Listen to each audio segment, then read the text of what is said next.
اعوذ باللہ من الشیطان الرجیم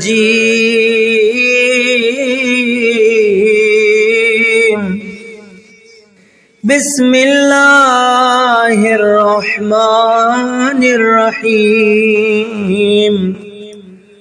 اللہم طہرنی فیہ من الدنس والاقذار وصبرنی فیہ علی کائنات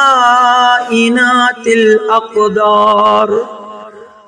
ووفقنی فیہ للتقى وصحبت الابرار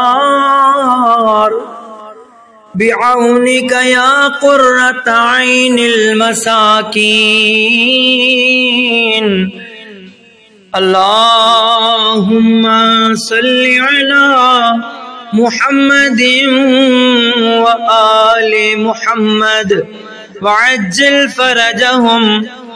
خدایا مجھے ہر طرح کی کثافت اور گندگی سے پاک بنا دے، اس دن تمام مقدرات پر صبر عنایت فرما اور نیک بندوں کی صحبت کی توفیق عطا فرما۔ اپنی امداد خاص سے اے مسکینوں کی آنکھوں کی ٹھنڈک